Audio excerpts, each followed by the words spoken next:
Hello students, कुमारी study circle में आप सबका स्वागत है। हॉस्टल अधीक्षक के पेपर को आगे बढ़ाते हुए आज के वीडियो का हमारा टॉपिक होगा नवाचार इनोवेशन। जो बच्चे मुझसे अभी भी जुड़ रहे हैं उनको बता देना चाहता हूं, आप लोगों के लिए ऐसे में बहुत सारे वीडियो आपकी परीक्षा के लिए बना चुका हूं। अगर आप मेरे पुराने वीडियो को देखना चाहते हैं तो मेरे चैनल के प्लेलिस्ट में जाएंगे, जिसमें हॉस्टल अधीक्षक 2024 वाला प्लेलिस्ट दबाकर सारे वीडियो को देख सकते हैं। तो चलिए देर न करते हुए एक एक क्वेश्चन को हम लोग सॉल्व करने की कोशिश करते हैं, जो इंपॉर्टेंट क्वेश्चन होगा।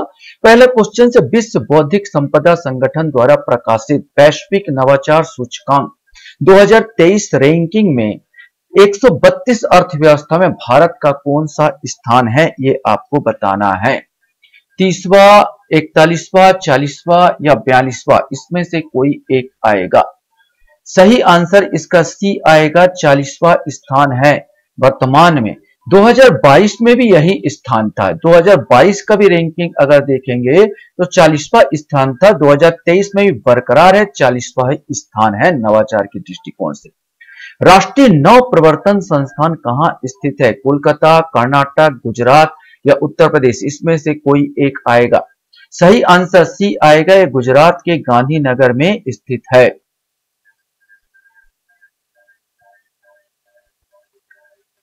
नेक्स्ट क्वेश्चन आपके सामने है। विज्ञान एवं प्रौद्योगिकी विभाग ने किस वर्ष नवाचारों के विकास और उपयोग के लिए राष्ट्रीय पहल निधि की शुरुआत की थी?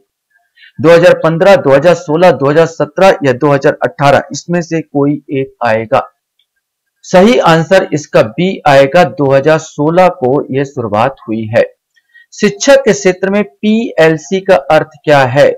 Professional learning community, private learning community, programmable logic controller या प्राइवेट लिमिटेड कंपनी, इसमें से आपको बताना है। सही आंसर इसका ए आएगा, प्रोफेशनल लर्निंग कम्युनिटी। इस प्रकार लर्निंग करो जिस प्रकार प्रोफेशनल वाले होते हैं, उस प्रकार उनको समझाओ, बच्चे लोगों को समझाओ, शिक्षा का विकास करो, प्रोफेशनल बनो। ये पीएलसी का यही है नवाचार से संबंधित शिक्षा में।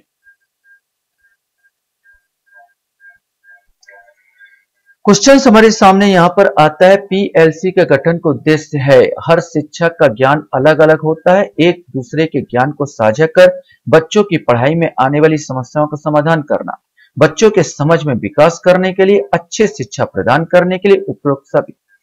सही आंसर इसका डी आएगा, उपरोक्त सभी। क्वेश्चन हमारे सामने यहां पर आता है कि नवाचार वह विचार है जिसकी प्रतीति व्यक्ति नवीन विचारों के रूप में करे। किसकी परिभाषा है? बॉर्नेट की, रोजर्स की, स्किनर की या मार्क्स की, इसमें से आपको बताना है। सही आंसर इसका बी आएगा, यह परिभाषा रोजर्स की है। अलग अलग दृष्टिकोण और झुकावों के बीच जिस दृष्टिकोण पर व्यापक ध्यान दिया जाता है वह नवाचार का अध्ययन करने के लिए खालिस्तान और उपभोक्ता उन्मुख दृष्टिकोण है। बाजारोन्मुख, लक्ष्योन्मुख, प्रतियोगितान्मुख या लाभ उन्मुख। सही आंसर इसका ए आएगा, बाजारोन्मुख और उपभोक्ता उन्मुख दृष्टिकोण। यहां पर ऑप्शन में बाजारोन्मुख आएगा।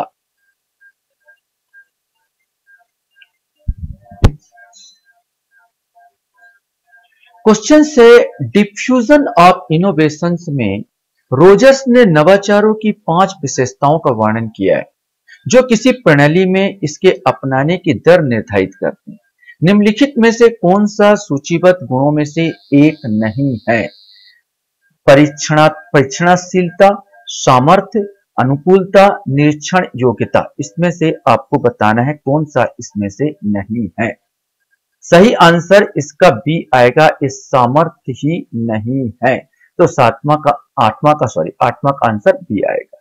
तो 5 जो गुण बताए थे रोजर्स ने डिफ्यूजन ऑफ इनोवेशंस अपनी पुस्तक में, वो है परीक्षण योग्यता, अनुकूलता और निरीक्षण योग्यता। इसके अलावा सापेक्ष लाभ और जटिलता। सामर्थ्य नहीं बताया, मैंने परीक्षणशीलता, अनुकूलता, निरीक्षण योग्यता के अलावा 2 गुण और थे, सापेक्ष लाभ और जटिलता। ये 2 चीज और बताए थे।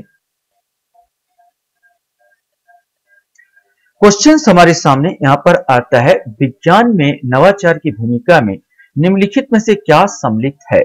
शिक्षण का व्यवहारिक घटक, राष्ट्र की विज्ञान पाठ्यक्रम की अंतर्राष्ट्रीय मांगों को पूर्ण करना, अवधारणाओं को अधिक रोचक और सुखद बनाना, या उपरोक्त सभी। इसमें से कोई एक आएगा। सही आंसर डी आएगा, उपरोक्त सभी आएंगे।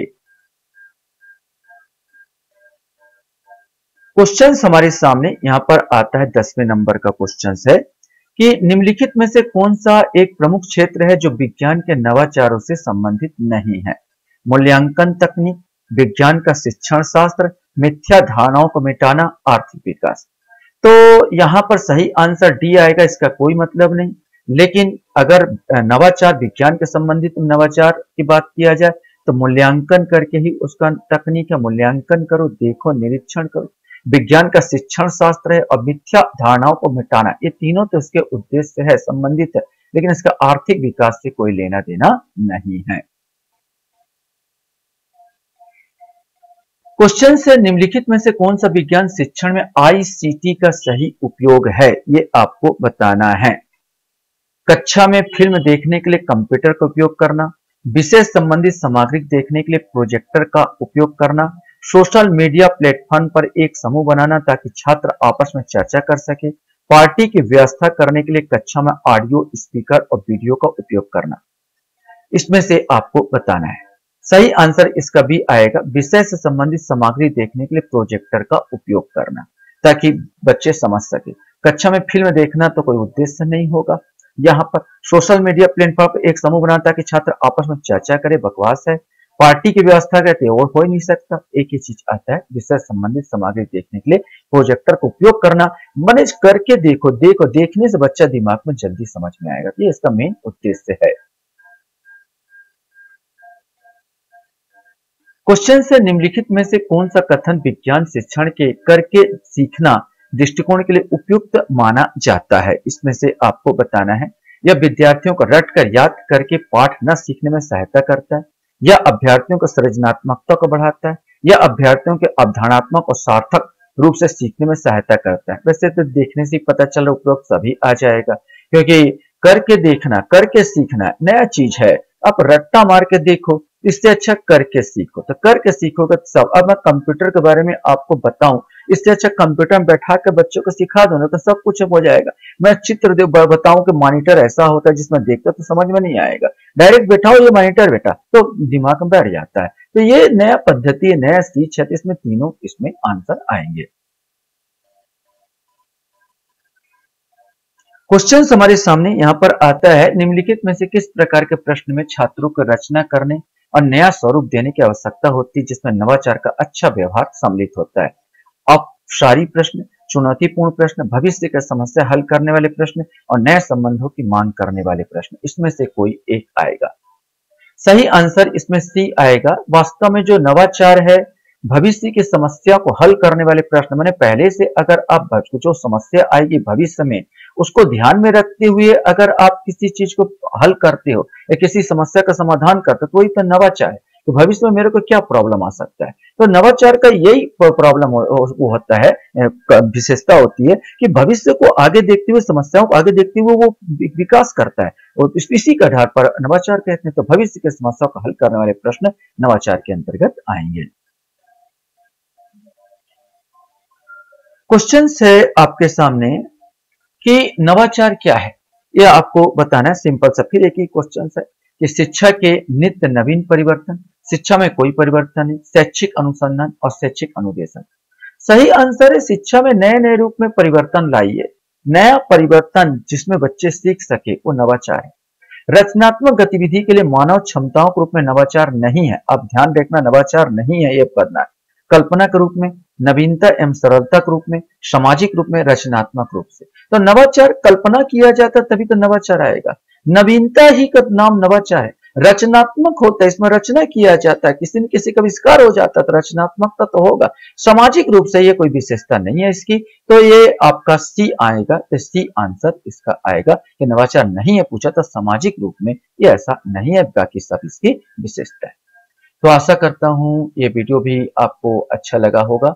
आप लोग मेरे वीडियो को वॉच करते हो इसलिए धन्यवाद। Thank you very much.